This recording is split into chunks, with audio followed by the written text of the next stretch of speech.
Just to introduce myself, first I want to say once again that I'm so honored to be here with everyone and that you're here joining me too as we explore this foundational practice of Montessori pedagogy. Before we jump in, I just want to share a few key details about myself as the host and creator of this presentation. So my name is Heather White. I'm a former Montessori classroom teacher, administrator, and in-home caregiver with nearly 15 years of experience in the world of Montessori. Currently, I work as an educational coach and consultant, an instructional guide for adult learners who are receiving their Montessori certification through the Center for Guided Montessori Studies. And I'm also a blog writer and content creator for a few organizations, including the American Montessori Society, Guide and Grow, and Miro's Toys, which makes Montessori materials. I hold certifications from the American Montessori Society in the 3 to 6 and 6 to 9 age groups, a master's in education with a concentration in Montessori studies, and an education specialist degree in school psychology. I'm also a nationally certified school psychologist. So without further ado, let's go ahead and get started and begin our discussion of multi-age classrooms. During our session today, we're going to cover a range of topics, starting with identifying what multi-age classrooms are. We'll talk about the foundation of this practice in Dr. Montessori's pedagogy. We'll review the benefits of these multi-age groupings, including what research shows about this practice, and some of the challenges that come along with teaching students of varying ages in one classroom as well. As Dr. Lambert and I were saying, there will be a couple of moments throughout the presentation where I'll pause and maybe ask you a question and invite your questions as well. If it's not one of those times, if you just want to hold on to your question and wait until then, and then we will also have time at the end of the presentation for some questions in addition to that. So I wanted to start with a quote from Dr. Montessori herself about multi-age groupings. She stated it very simply, saying, there is a great sense of community within the Montessori classroom, where children of differing ages work together in an atmosphere of cooperation rather than competitiveness. So Dr. Montessori really saw the multi-age classroom as a way to foster this sense of community and this collaborative spirit rather than a sense of competition that sometimes exists when children are in a single age classroom or a one grade level. So one of the first things you're going to notice when you walk into a Montessori school is that the classrooms aren't divided by age. In a Montessori classroom, you'll often see children of 3 ages working together and socializing really joyfully and peacefully. For instance, you might see an older child showing a younger child how to complete an activity, or you might be watching a younger student watching an older classmate accomplish some task with just this utter fascination. So Montessori classrooms are divided into those 3-year age groups, like I was saying, based on the stages of development that Dr. Montessori identified, that she called the planes of development. And we did have a class on that a few weeks back. So that's really how she developed this idea of multi-age groupings, was based on those planes of development that she identified that we'll take a look at in just a second. So the idea is that students would stay in one classroom with the same peers and the same teacher for 3 years, completing this 3-year cycle that she identified, not only in her curriculum, but also in a child's development as well. And these mixed age groupings really provide these unique benefits that allow the teacher, who in a Montessori classroom is referred to as the guide, because we gently guide the child along their educational path. It allows us to prepare the environment in a way that really meets the distinct academic, social, and even emotional needs of children at these different stages of their development. So let's take a look at what that development looks like. So if you were able to attend a few weeks ago, this might look familiar to you. These are the 4 planes of development that Dr. Montessori describes. So Maria Montessori said that human development doesn't occur as this constant, steady continuum. Instead, she said that it really speeds and slows down and has these rapid periods of changes followed by peaks and valleys. And she explained that because human beings develop through these series of distinct phases or planes, as she called them, that their pattern of growth continues to change. She said that the pattern of growth and change could be referred to as the constructive rhythm of life. And she really emphasized the cyclical nature. So you can see here that there are these transformational points of transition between each plane. So you have the plane of infancy, which is from 0 to 6, but it's subdivided into 0 to 3 and 3 to 6.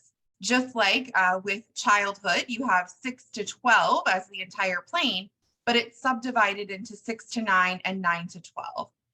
It's also important to draw attention to the colors here. So you'll see that infancy and adolescence have the same color as do childhood and what Dr. Montessori referred to as maturity.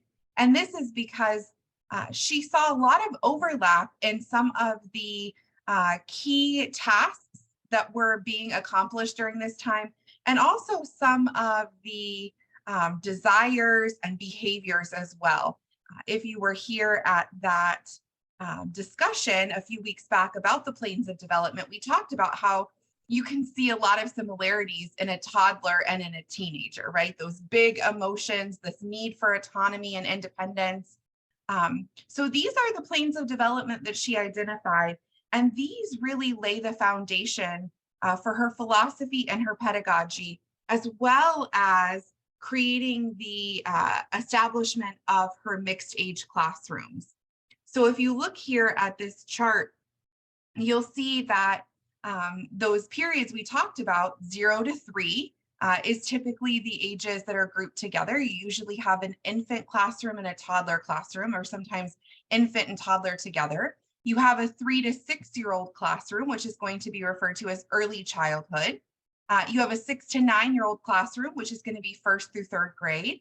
9 to 12, which would be 4th to 6th grade of what we typically consider those grade levels.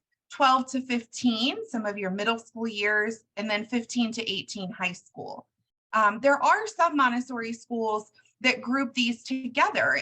Instead of doing the subdivided planes of development, you'll see them all together. So there might be a 6 to 12-year-old classroom. So that entire childhood plane of development, the grades 1st through 6th would all be in the same classroom together.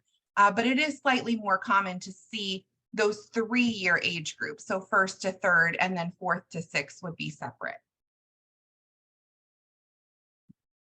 I'm going to pause right here because this is kind of the a really big point in what we're going to talk about today. So I just want to pause and see if there are any initial thoughts or questions before we dive a little bit deeper and start to look at some of the underlying premises of this multi-age classroom and some of the benefits and challenges as well. So if you do have a question, please feel free to raise your hand. You can use the raise hand feature or add your question in the chat if you'd rather that as well.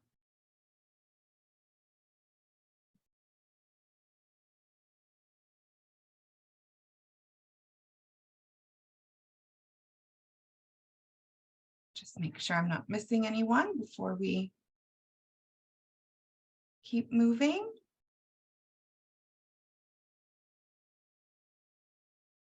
Okay, great. We'll keep moving along. If you do have a question that comes up, please feel free to hold on to that, and we'll come back to another stopping point here shortly.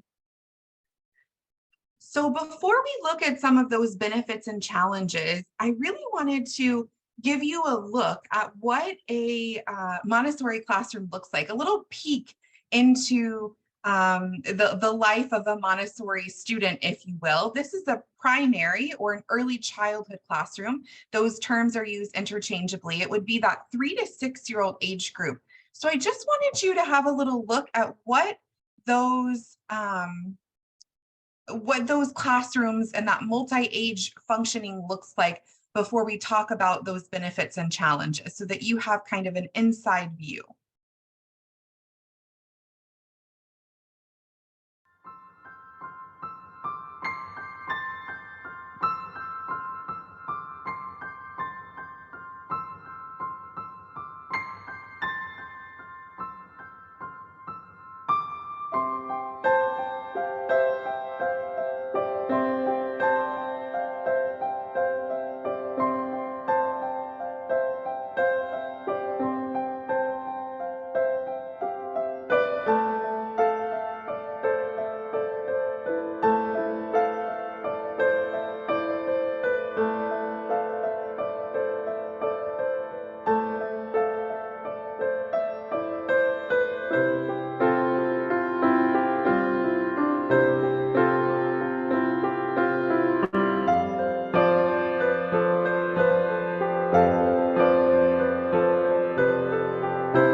So hopefully you were able to see there some of that community that it was describing, right? Some of the children working together, some of their, there was an older student who was leading a younger child in how to do a work in the classroom. I'm trying to get it to go to the next slide. I apologize, it is not wanting to move forward for us. So give me 1 second. Let me navigate that. It looks like I might need to stop my share and try again. So give me 1 second.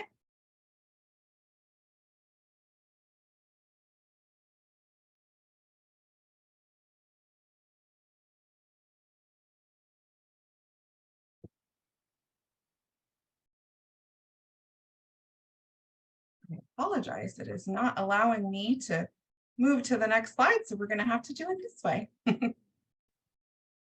Okay, hopefully we are back now. We're on the next screen. It wasn't allowing me to move past the video. So hopefully that gave you a little peek into what a Montessori classroom looks like. You saw some of those children doing activities together. You saw an older child that was guiding and maybe providing some social emotional support for a younger friend.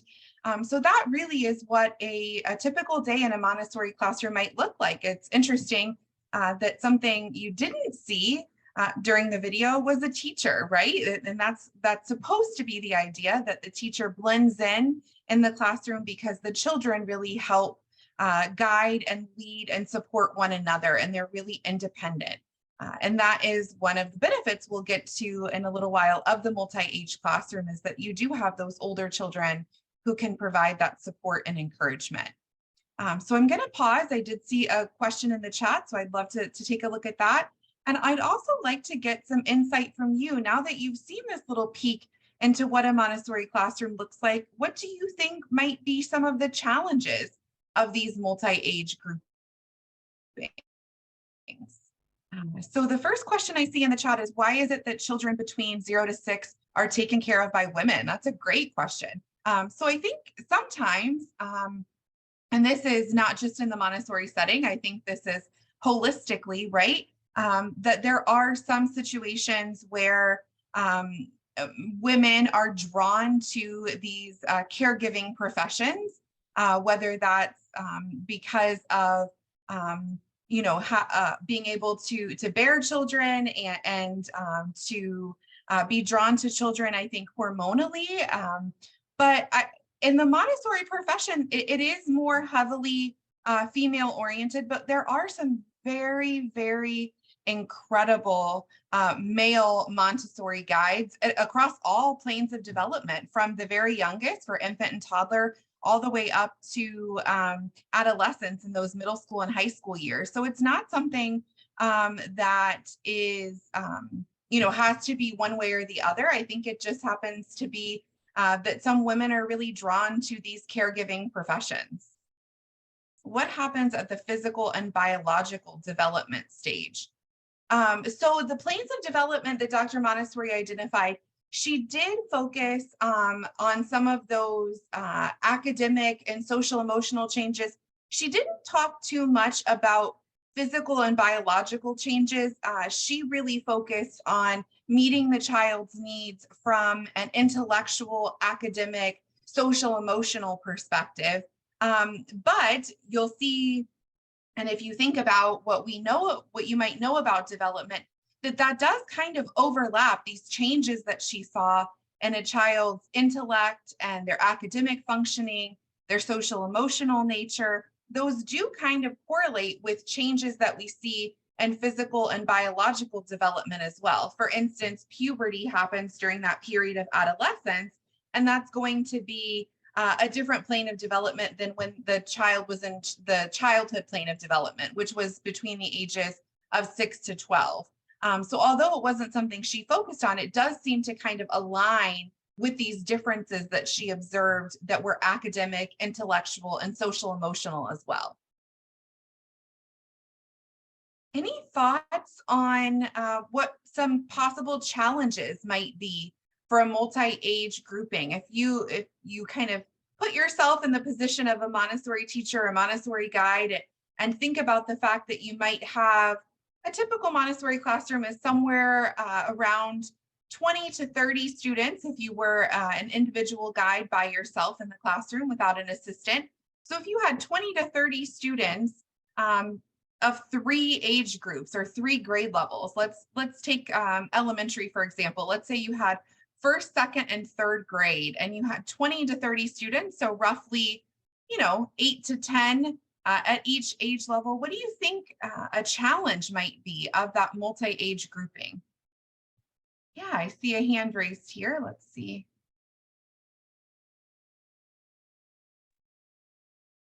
Hello, everyone. Good afternoon from Nigeria. Hello, welcome. Yeah, this is Chigozie Heta. Well done. Good job so far. Nice to be here. I'm so happy you're here. Thank you so much for being here. Thank you. I'm great. Thank you. So I'm speaking in response. I'm a Montessorian myself. So I'm speaking in response to the multi-class, the multi-age grouping for the children, just as you raised it right away. So the challenge, I think, there is there isn't basically enough opportunity through group activity for socialization or for social development for the children. And now in mixed class grouping, we have the older ones, and then we have the younger ones. We also have those that are socially shy, that would want to be broken or split into smaller units where they could all be allowed, so to say, to interact within their own age range. So my concern there is for the multi-age grouping, all the children don't have equal opportunity as preached by Montessori for integration and social development. So how does one address this while trying to retain the tenets of the core Montessori ethics? Thank you. Thank you. Yeah, that's a great question. It does definitely present a challenge when you have these different age groups, you have children at different levels. And if you have a shyer student, as someone who maybe takes a little bit longer to warm up, someone who needs that more intimate setting with students, whether they're their same age or not, right? They just need a smaller group, maybe even a one-on-one. It certainly presents a challenge to the teacher or to the guide to provide those opportunities. So I think although it is a little bit more work, it's a little bit more effort on the teacher or the guide's part, what you need to do in order to protect that that foundational tenet of Montessori of multi-age groupings, but also meet that child's needs, is to try to provide opportunities and to encourage opportunities where that child is able to have that one-on-one or small group setting. Maybe you pull that child and 2 or 3 other students for a small group lesson. Maybe you give them an area of the classroom that's a little more secluded. Maybe there's shelves on either side so they have a little bit of privacy. And you make a suggestion like, oh, I noticed that you've been interested in dinosaurs lately. Do you remember we had the lesson on the timeline of life? Jill was really interested in the timeline of life too. Maybe you could ask Jill if you could work together. So if you can provide them these little ideas or prompts or encouragements that they can find other children who have similar interests, who have similar desires, and then kind of encourage them to work together and give them spaces in the classroom where they can have a little bit of privacy and security. I think that can be helpful for those children who are a little bit slower to warm up and need a little bit of a smaller setting. Let's see, it looks like we have another question here. I did see another in the chat, but Gregory, I'm going to come to you first. Yeah, good morning. Yeah, it's, I suppose there might be three parts to this. You can hear me okay? Yes, we can. Okay, very good. I'm a little curious what prior pedagogical paradigms Montessori is addressing, and what were the specific problems in those prior formats. The second part to this is, are there demographics where the Montessori system seems to work better than in other demographic areas? For example, rural versus urban, or countries differ in some respects, cultures differ in some respects. And lastly, yeah, somewhat related is the population. What about a densely populated area? Are you able to create that same kind of cooperative environment if you have, like, for example, in the city of Los Angeles? I'm calling from Denver, Colorado.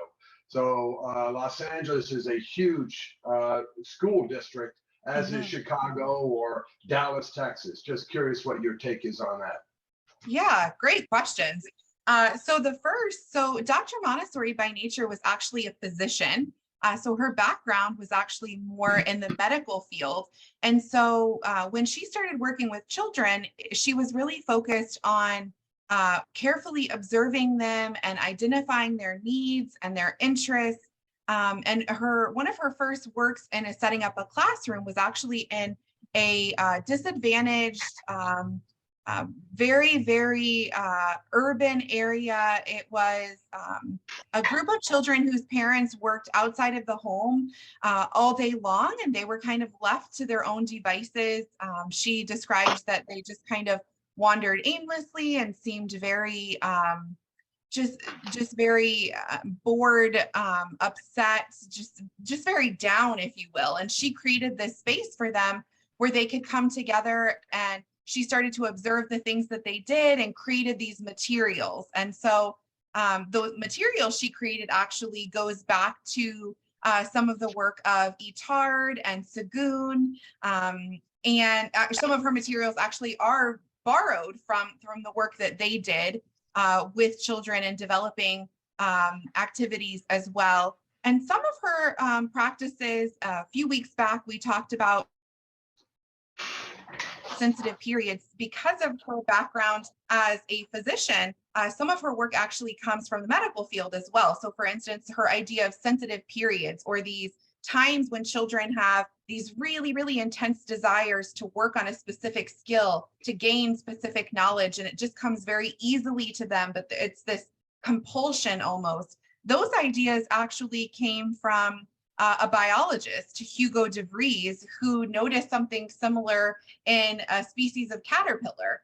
So she had some influences and some background, not only from educational field, but also from the medical field as well. And that's where a lot of her scientific bases, all of her philosophy that she developed, all of her pedagogical practices are really rooted in this scientific practice of observing, of testing different theories, and then observing and seeing how the children responded. For your other questions, so Montessori exists globally. There are Montessori schools all around the world, and there are different types of Montessori schools. There are private Montessori schools, which is the most common. But because there is this interest and this desire to make Montessori more accessible, there are a growing number of Montessori charter schools and Montessori public schools. And I think that is really helpful in these really highly populated areas that you're describing. And it's often where we see these public school settings where you might have, hundreds of students in a Montessori school is more of a public setting. Interestingly, that's where a challenge comes into play with the multi-age grouping, because typically in a public school setting, and especially if you're in a district where these Montessori schools are having to comply with the state and federal regulations, there's this pushback sometimes of having multi-age groupings because it's typical to have single age classrooms. So sometimes you see a little bit of a variance in the traditional Montessori multi-age groupings. You might have first and second grade together, and third grade might be separate because that's when students typically in the US start doing standardized testing. And so they're pulled separately because there are different things that they need to cover or try to incorporate in the curriculum. I think that's another kind of challenge in some of these public and charter settings is, like I said, the need to, sometimes they even have to incorporate the curriculum that's used by the district as well, in addition to the Montessori curriculum. So for instance, it was a huge deal in the Montessori world not too long ago, actually a few weeks ago. Cincinnati Public Schools in Ohio passed a or made it possible that the Montessori public and charter schools in their district no longer had to use other curriculum. They now recognize Montessori as a curriculum that can be used in the district instead of needing to create this hodgepodge of using Montessori and wanting to be implement it with fidelity, but also needing to use these other reading or math programs because that's what the district said was required.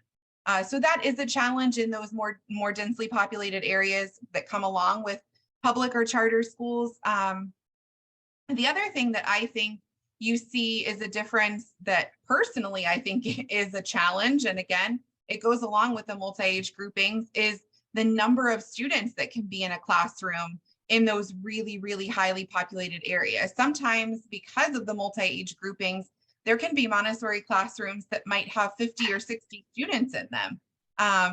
And I'll be honest with you, I've never taught in a classroom that had that many students. It sounds a bit overwhelming to me because that's a lot of children to manage. And I see some things in the chat right about the children's interests being so different, their individual differences and how you accommodate that. All of those things I think become more challenging as the number of students increases. However, Dr. Montessori did a lot of research to show that the more students that are in the classroom, actually, the more independent the children were, the more academic and social emotional growth that they showed. And her perspective really was that increasing the number of children forces us to get out of their way as the adults and allow them to explore and to learn and to grow and to just guide them, where when there's fewer children, we tend to get in their way, is how she described it, actually word for word, was that we get in their way and try to kind of lead them down our path instead of allowing them to go down their own path. So hopefully that answers your question. I know you had a few. Yeah, go ahead. Let me unmute you again. I promise this will be my last question right now. Okay. It seems like the Montessori approach may be addressing or wanting to remedy perceived deficiencies in a more competitive environment. And that's perfectly fine, obviously. That sounds wonderful. I am curious, are there any acknowledged benefits to a more competitive and academic environment? Are there pluses and minuses to a competitive educational environment? Yeah, absolutely, there is. And again, I think it goes back to individual children, right? I think that There are some children who really thrive in a competitive environment, that thrive on and push themselves to excel when there's this baseline to meet, or there's another student that they are trying to keep up with, if you will. But there is a ton of research to show that the competitive nature that we've established in our school systems, especially in the United States, has a detrimental impact on children. I don't know if any of you are familiar. There's a really incredible documentary called The Race to Nowhere. And it really outlines this pressure cooker society that we've created, where children feel this immense pressure, even from early elementary grades, to keep up with their peers, to meet benchmarks, because if I don't do well in first grade, then I'm not going to get into these classes in upper elementary. So then I'm not going to get to these advanced classes, or allowed into them in middle school. And then that's going to impact high school, which impacts college, which impacts the rest of my life. And it was so powerful watching that documentary, hearing these elementary age children who, you think about that time of life, right? Like the children you see in this picture, that they should just be playful and joyful and peaceful and shouldn't have a care in the world. And these children are absolutely distraught at the pressure that they feel, even if their parents are not trying to add this pressure, or our teachers are not, that they just feel it, because as a society, as a culture, that's what we've created and established. And these children are just feeling absolutely overwhelmed. There's a lot of increase in anxiety and depression, other mental health conditions for elementary children and adolescents.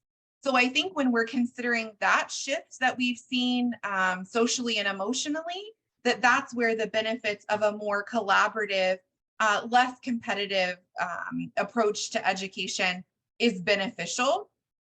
I think that naturally, some children have this competitive edge, and you do see that sometimes reveal itself in Montessori classrooms, even though it's not something that the teachers or the guides are promoting or encouraging or placing on them. Sometimes the children create these situations themselves.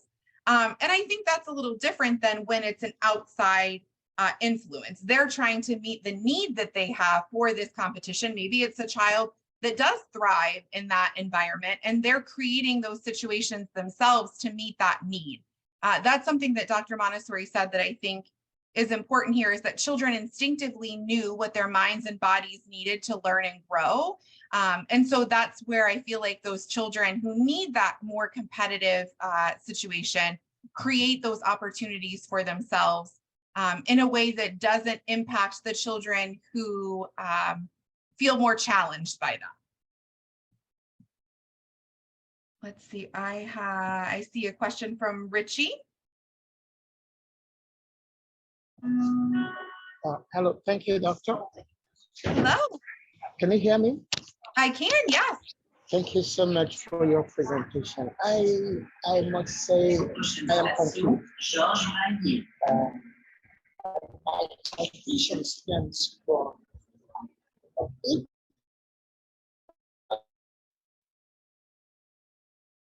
We're having a little bit of trouble hearing you, Richie. It looks like you might be breaking up a little bit. The connection might be a little unstable. Can you hear me now? Yes, now I can. Yeah.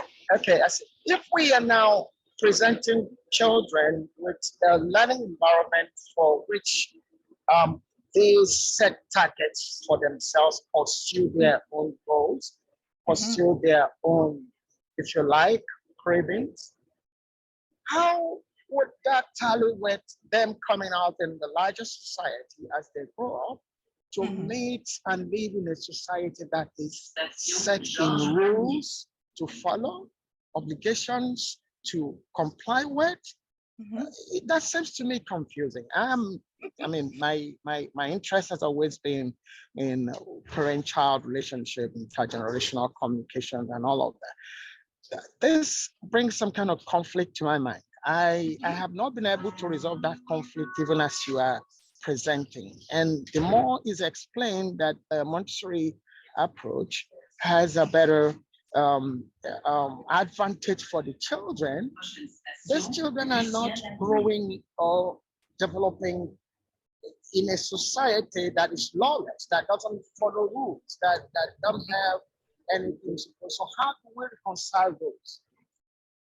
Yeah, that's a great question. I was kind of laughing as you were chatting because that is one of the biggest misconceptions or criticisms, if you will, that people have of Montessori. So although it may appear that there aren't any rules or that there isn't any structure, it's actually quite the opposite. So Dr. Montessori believes in something called freedom within limits. So she believed in giving children the opportunity to follow their interests, to engage with one another, to experience independence and autonomy.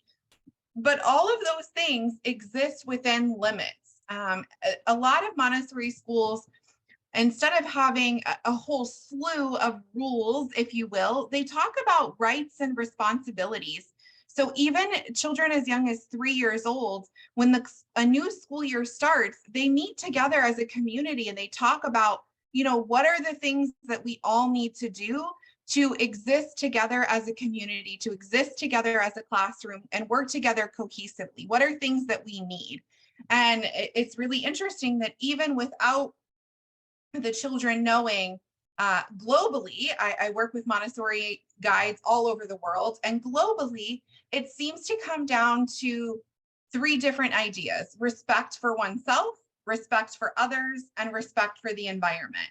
And that means that in any situation where a child is not, it might be destructive or disrespectful to themselves, to someone else in the classroom, whether that's a child, a teacher, or is being disruptive, damaging, destructive to the environment, that maybe that's throwing something, not using a material appropriately, then there are consequences. It's not so much a punishment as we might think of in a more traditional setting, like a timeout or something being taken away. It's more of a collaborative conversation where a teacher might sit down with a student and say something like, "I saw that you were throwing the cubes of the pink tower. That's a really special material to me. We don't throw the materials. We need to show respect to them. What do you think we could do differently?" Right? And having this conversation where the child is helping discover what was done in a way that was damaging or disrespectful or destructive, helping that child, if another student is involved, kind of remedy what was happening and try to solve the conflict or the dispute, and really making amends. So you're really giving them autonomy in the situation to figure it out. So although it looks like, all of that to say, although it looks like there aren't any rules or structure, there really is rules and structure built in. It's just that the freedom exists within those limits. Yes, so I'll take 2 more questions and then we're going to keep moving and I'll come back to more questions at the end. Dr. Ribdi?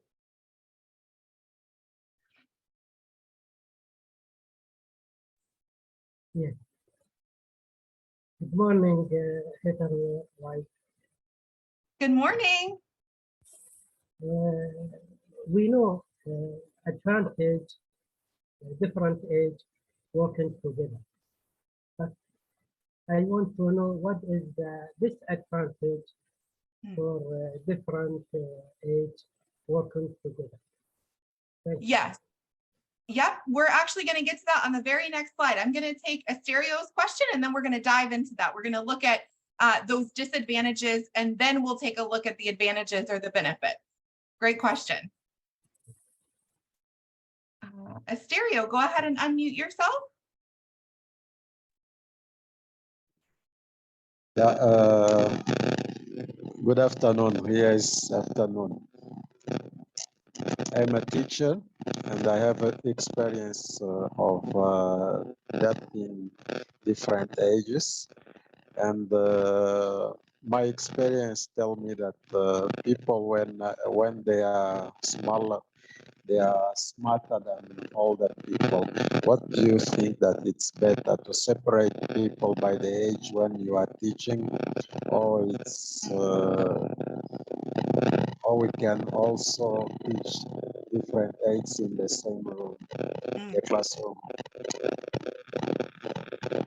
Yeah, great question. So I think that having a multi-age classrooms gives you the opportunity to do both. I think what's important to remember is, even though children are the same age, they might not be in the same place academically or intellectually, right? We know that there's a lot of neurodivergence. We see a lot of differences in people's brains, even though they're the same chronological age. Same thing can be said that some people children might have developmental delays, where we see differences in their physical development, maybe even their social emotional development. And so having these mixed age classrooms allows you to group students together that are in the same place. Maybe they have the same interest. If we're thinking about elementary ages, you might have a first grader who's able to do the same mathematic operations as a third grader. And that allows you to pull them together rather than splitting them into first, second, and third grade. Because there's situations in a classroom, even in a single age classroom, right? If you have all first graders, you might have to split them into 4 different groups for math because they're at 4 different levels. So it works in the same way as it would in a single age classroom. What we'll look at in just a minute, the benefits of having these multi-age classrooms, is this exposure that children get to children at different levels, and how that not only maybe encourages them and motivates them, but also more closely mimics what happens in the real world, which I think goes back to what we were discussing a little bit ago of, does Montessori, what appears to not have rules or responsibilities, right? Does it prepare children for life outside of the classroom? So we're going to get to that in just a moment as well. So looking at the challenges, multi-age classrooms inevitably come with a unique set of challenges. The work for the guide or for the teacher, one might argue, is actually much more substantial because you're required to have a wider breadth of knowledge in all different curriculum areas, spanning those different grade level increments, whether that's 1st through 3rd, 4th through 6th, 1st through 6th. You really do have to have more knowledge and be prepared to not necessarily give information to the children, because Montessori is all about planting seeds, right? So maybe you give them just a little bit of information and encourage them and motivate them to learn more on their own. Dr. Montessori described it as being a generalist. You know a little bit about a lot, so that you can encourage this sense of wonder and inspire children to keep learning on their own. Along similar lines, Montessori teachers will need to be able to use this knowledge to prepare essentially 3 times the number of lessons that teachers in a traditional single age classroom might need to prepare.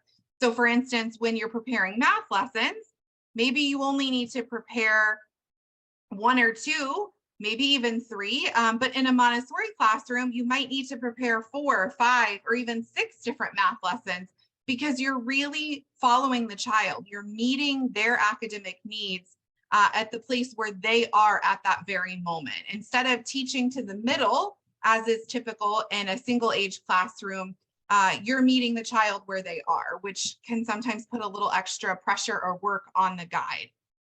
Keeping in mind that these students in a multi-age classroom are coming to these individual or small group lessons based on their varying abilities and academic levels, a teacher in a Montessori multi-age classroom is also going to be challenged with multitasking. You need to be able to balance being present in the lesson and presenting information and guiding students in their learning, while also remaining aware of what's happening with the children who are working independently in the classroom surrounding you. So instead of all the children doing the same thing at one time, you have the children who are in a lesson with you, and all the rest of the children are doing something else, hopefully working independently, but you do just need to be more aware and able to multitask. I'm sure you can imagine that leads to another challenge, which is dealing with classroom management, right? There's this heightened need to address concerns in the classroom because multi-age classrooms not only tend to be larger spaces, but you sometimes have more children. And because of that nature of them doing different things at different times, it makes it a little harder to navigate what classroom management looks like. And finally, multi-age classrooms can sometimes be a little bit more costly because you need additional materials in order to ensure that you have all of the activities and work available to students that are at all of these different academic and social, emotional, and intellectual levels, so that you're meeting all of their needs. I see your hands raised. I promise we will get to them in just a few minutes. Just keep your hands raised for me. So we're going to take a look at the benefits of multi-age groupings now. And when we're looking at the benefits, Dr. Montessori once said, our schools have shown how children of different ages help one another. The younger ones watch what the older ones are doing and ask all kinds of questions. And the older ones explain. This is really useful teaching, for the way that a 5-year-old interprets and explains things is so much nearer than ours to the mind of a child of 3 that the little one learns easily, whereas we would scarcely be able to get through to him. There is harmony and communication between them that is not possible between an adult and such a young child. There is a natural mental osmosis between them. A child of 3 is also quite capable of taking an interest in the work of a 5-year-old because, in fact, the difference in their abilities is not that great. People are concerned about whether a child of 5 who is always helping other children will make sufficient progress himself. But firstly, he doesn't spend his whole time teaching, but has his own freedom and knows how to use it. Secondly, teaching really allows him to consolidate and strengthen his own knowledge, which he must analyze and use anew each time so that he comes to see everything with greater clarity. The older child also gains from this exchange. So she talks about how this relationship between an older child and a younger child really benefits both because they're sharing information back and forth, learning from one another. The older child really solidifies their learning by teaching. That's the highest form of learning that we found, is to be able to teach someone else. So that was her take on how powerful this multi-age grouping can be. So I would like to pause here, and I'll take another few questions before we finish up the presentation. Your questions, and also what you think, based on this little preview, what do you think are the benefits of multi-age groupings then? I'm going to ask you all to unmute yourself one at a time, and we'll go through the questions that are there.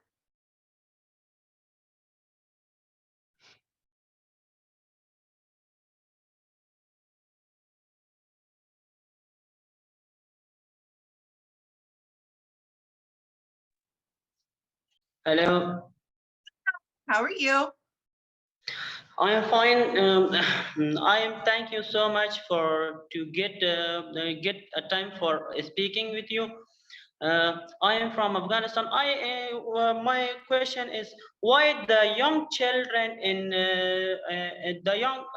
why the children is always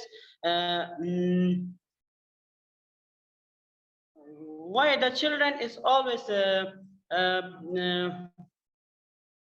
is not loving with each others, and my English is so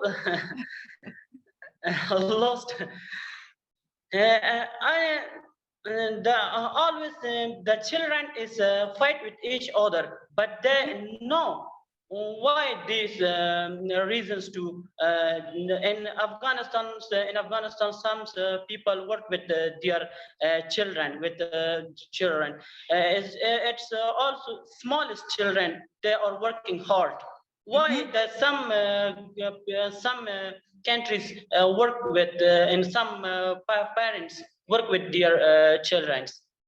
What is the reasons? Yeah, so I just want to make sure I understood you properly. You were asking what might be some of the reasons that children kind of have disagreements, or the way you described it is they might be fighting or having arguments with one another. Is that correct? Yeah. Yeah. So, you know, I think especially you were mentioning really young children, right? I think especially with really young children, they don't have the vocabulary that we have as adults to be able to express themselves. They're not able to use their words to tell someone how they're feeling, when they're frustrated, when they're upset. And they also don't have impulse control. The part of your brain that helps you resist impulses or control your impulses, the frontal lobe or the prefrontal cortex that's right here behind your forehead, it actually doesn't finish developing until your mid to late 20s. So for a child who's experiencing these big emotions, they don't have the vocabulary to explain how they're feeling, and they're unable to resist their impulses. A lot of times the way that they express themselves might be yelling, they might be hitting, biting, right? All these things that we see. And it's not that they are intentionally being aggressive, it's just they have this surge of emotions and they don't know how to express themselves and to let other people know how they're feeling except in these ways. And so that's why there's a big component in Montessori classrooms of what we call peace education. And there are these grace and courtesy lessons where we help children learn how by modeling. And that's where these older children can really come into play, because they can serve as the role models, as the examples of what do you do when you're frustrated? What does it look like to be frustrated? How can you tell when you're sad? What does your face look like? How do you tell someone else that you're sad?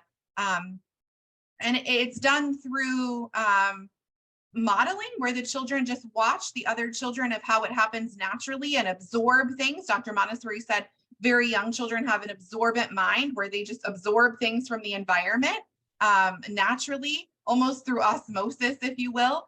But it's also done through explicit teaching, where the children have the opportunity to practice these things. And also in those situations, in that explicit teaching, role modeling. So a teacher and an older child might role model what it looks like to get into a disagreement and how you work through that. And then two younger children have the opportunity to practice when they're in a situation outside of those heightened emotions. So you're really giving them these coping strategies that sometimes we don't even learn until we're adults. That's one of my favorite parts about Montessori, to be honest, is that peace education, those grace and courtesy lessons, where the children really learn how to get along with other people, because that's what we're all doing here in the world, right? Is learning how to coexist and to create these cohesive, peaceful communities. Let's see, Sarah, if you want to unmute yourself. Hello? Hi. Yes, I'm Sarah from Zambia. Hi, Sarah from Zambia. Thank you for being here. Yes, I just wanted to thank you for the presentation, but I also wanted to know how many numbers of children you can have in such an arrangement of such a class.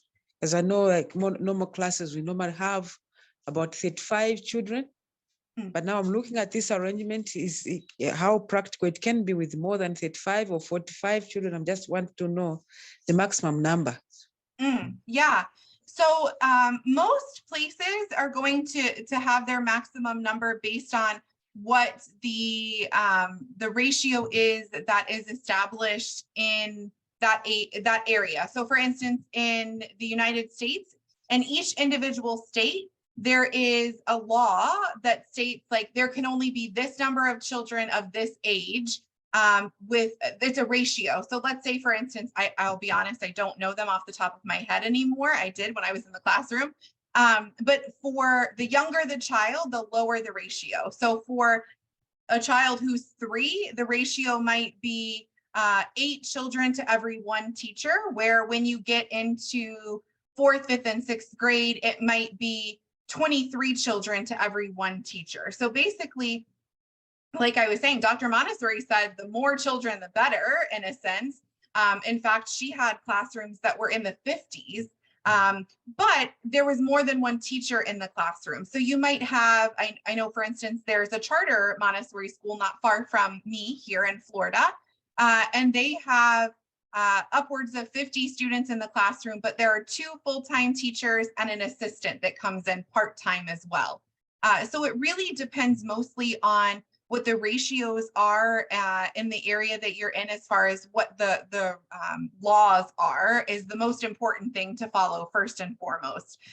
From a Montessori perspective of what Dr. Montessori said philosophically and pedagogically, she really thought the more children you could have together, the better, as long as they have space in the environment. I know someone in the chat was talking about the prepared environment, and that really is creating this space where children can learn and that they have things that they need accessible to them, that they have individual spaces to work if they need quiet. There's settings where you could work as a group. There's areas that they can move through the classroom to really have that freedom of movement available to them, because as we know, children do need that physical exercise and activity. So as long as you have those spaces and the environment is large enough, from a philosophical perspective, Dr. Montessori would say the more children, the better. But like I said, given today's situation that we're in, it really is important to consider what those laws are as far as the child to adult ratio based on the ages of the children. I do see a couple more questions, both in the chat and raised hands. I'm going to jump forward. We have just a couple more slides. I know we only have a few more minutes. So I just want to make sure we get through everything, and then I promise I will answer a few more questions here as we go. So these are the benefits of these mixed age groupings. The first is leadership potential. So multi-age classrooms really provide an opportunity for older children to serve as leaders and role models to these younger classmates. Younger students are naturally going to observe what the older children are doing, their behavior, what they're doing academically, and often start to emulate them. So you often see that these younger children are doing things behaviorally, socially, emotionally, academically before we might expect them to developmentally, because they're seeing it happen from these older children who are serving as role models. The way older children solve problems, the way they work with their peers, the way they help take care of the classroom environment sets an example for those younger children. And it really helps the older students feel this sense of pride and responsibility because they're trusted and looked up to by their younger classmates. The second benefit is peer learning. Mixed age environments create an opportunity where older students can help younger classmates with their work. They can even present lessons to them. So in that regard, we were talking about a challenge of the teacher finding time to teach all of these different lessons to children at different levels and different ages.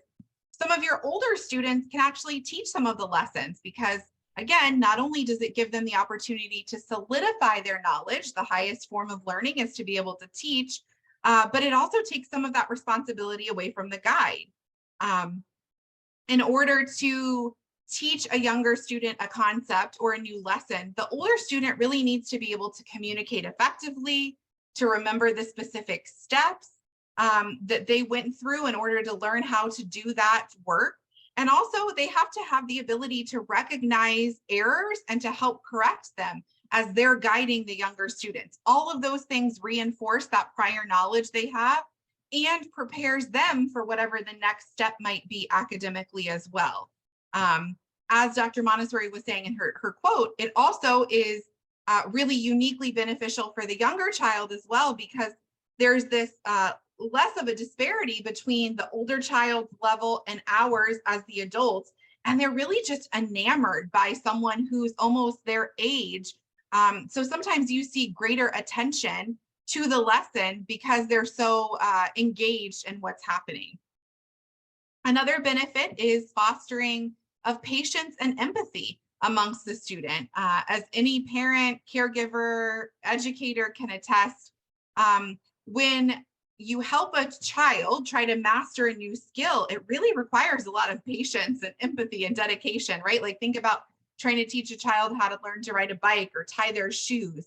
So when these older children are presenting lessons to younger classmates, they really do have to demonstrate this high level of patience and empathy. And it really leads to this fostering of tolerance and kindness and compassion amongst the children. Mixed age grouping also leads to that sense of cooperation rather than competition, like we talked about. And children of the same age naturally compare themselves with one another, but when you have children of different ages in the same classroom, the focus kind of shifts, and you have this range of skills and talents and interests then exhibited by all the students. And so the exposure that the children have to this variety of interests and abilities allows them to observe different peers experiencing successes in different areas and to follow their lead. It also provides an opportunity for children to partner with one another, to study topics that they're interested in, or to work collaboratively on projects together. Like I was saying earlier, one of my favorite parts is the real world experience that multi-age classrooms provide. So these multi-age settings give children opportunities to observe, to work, and to interact with children of various ages and various racial, cultural, and ethnic backgrounds. More like what it looks like in the real world than a group of children who are all one same age. This multi-age grouping that looks like the real world not only allows children to grow in their understanding of the world and different types of people, but also gives them firsthand experiences to prepare them for that life outside of the classroom, for those adult interactions that we talked about. And finally, multi-age classrooms encourage children to adopt what's called a growth mindset. This is a way of thinking that develops when someone thinks that intelligence and abilities have the potential to be improved over time and with effort. Having the ability to observe older students and to develop new abilities teaches these younger students the value of practice and hard work and patience. And on the other side of that, conversely, older students are able to more easily identify the growth that they've made and the learning that's taken place by looking at their younger peers and remembering when they were in that same stage of development, when they were doing those same activities or those same lessons. And each of those experiences, whether for the older child or the younger, really helps all the children learn how to problem solve, the importance of persistence and courage, and how all of those things are really beneficial for their growth and learning and instill that growth mindset in them. I would be remiss not to mention some research support for multi-age classrooms outside of just Dr. Montessori's pedagogy and philosophy. So in 2018, economics professors Andrew Hill and Daniel Jones did some research to investigate the importance of the teacher's level of familiarity with or understanding of their students. They were analyzing this practice known as looping, where students stay with the same teacher for multiple years. They opted to focus specifically on public school students, and they were looking at 3rd through 5th grade specifically. And they found clear evidence that students performed better academically when they were rematched with the same teacher. And they also found that these repeat student-teacher matches also positively impacted other students with this spillover effect. Spending a second year with their same peers also appeared to benefit the teacher because it showed that it really shifted their mindset of the potential and the capability of the students, particularly those that were deemed to be lower performing. They started to realize the potential and the capability of those children. Hill and Jones said that these findings might be related to educators adapting their teaching style to meet a student's needs as their familiarity increases, and also might be due in part to an increase in a teacher's expectations over time as they see a child's true potential develop. So although it's not specifically a multi-age classroom, this practice of looping does occur in a Montessori setting because children are staying with the same teacher and the same peers for sequential years, typically 3 to 6 years. And in addition to benefiting from the social, emotional, and academic exposure of their classmates at varying ages, this study also seems to indicate that there's benefits for teachers and for students simply by staying in the same classroom with the same teacher and peers for more than 1 year. So I wanted to close today's session with another quote from Dr. Montessori about the importance of multi-age classrooms. So she once said, "The main thing is that the groups should contain different ages because it has great influence on the cultural development of the child. This is obtained by the relations of the children among themselves. You cannot imagine how well a young child learns from an older child, how patient the older child is with the difficulties of the younger." I'll just show this quickly here. If you're interested in more information about multi-age classrooms, I've shared some resources here for you. Most of them are blog articles. Guidepost Montessori is a large Montessori institution, if you will. They have virtual classrooms as well as in-person brick and mortar classrooms all over the United States. And I believe they're also venturing out in other countries as well.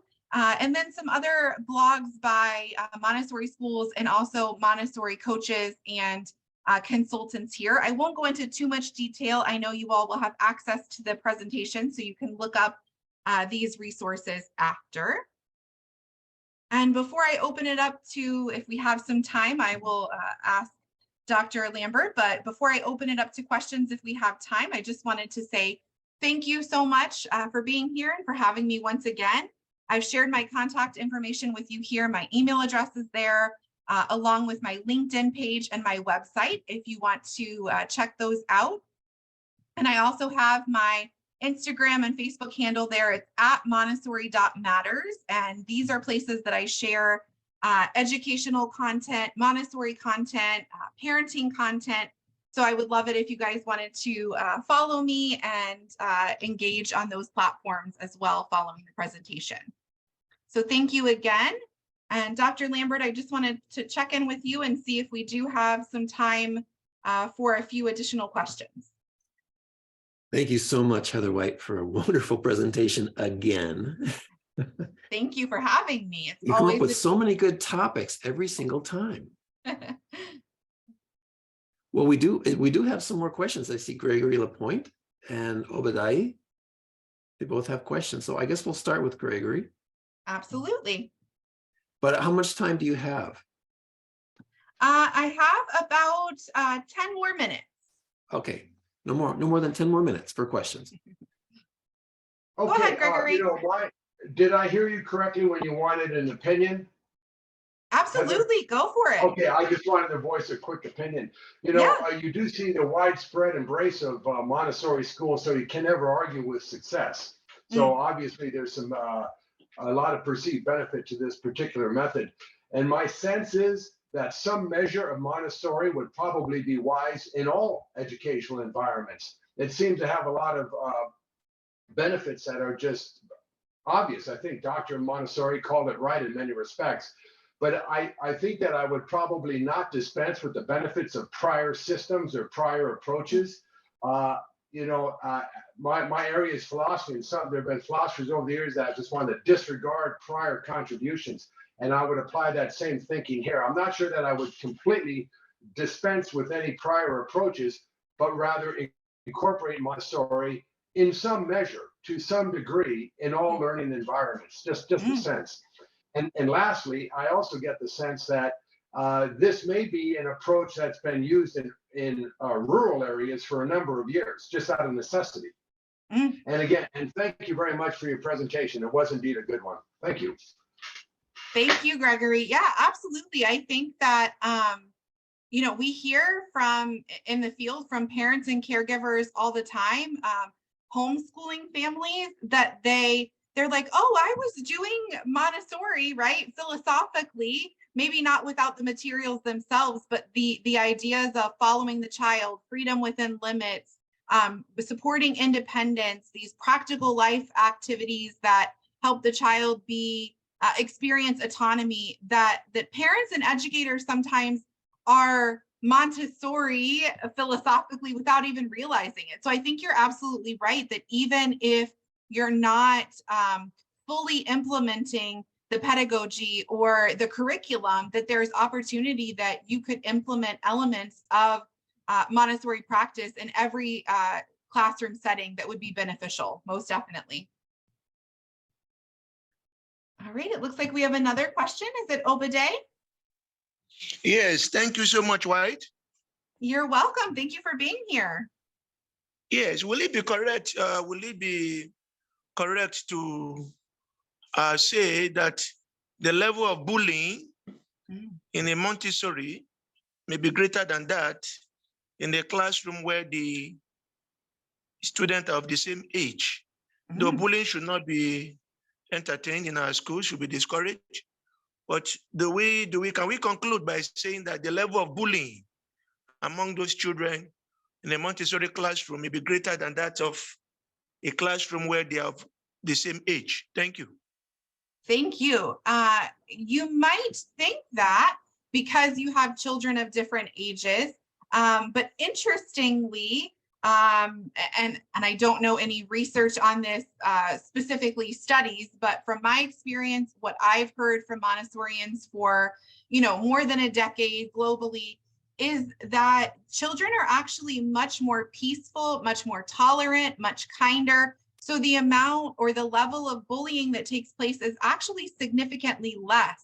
And I think a big piece of that is part of the multi-age grouping and some of the benefits that come from that, because children are learning how to get along with others that are different from them, which I think what you're saying is you would think then, because the children are so different, that you might more naturally have this bullying. You have older children and younger children all mixed together.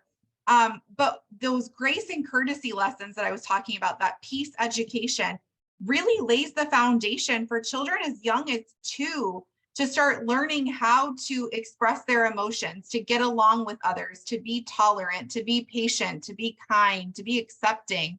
I won't go too much in depth, but I'll tell you, and you guys can look into it more if you're interested.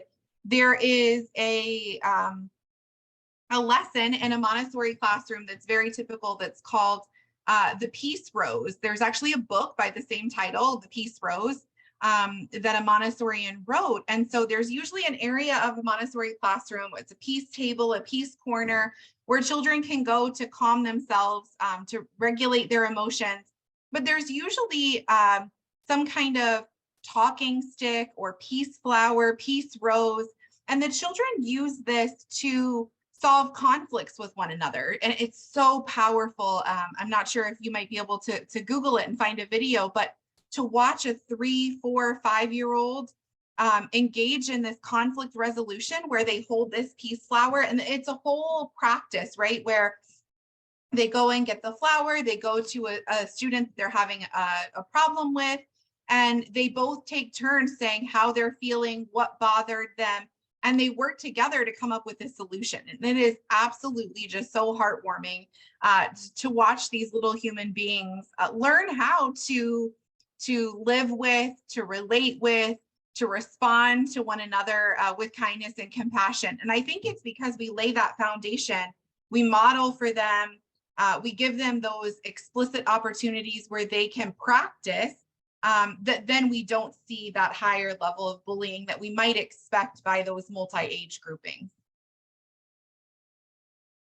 I did see up above in the chat, I was just going through because I think I saw a few questions above. So I see, does the teacher in a multi-age grouping face linguistic difficulties, and how can such difficulties be addressed?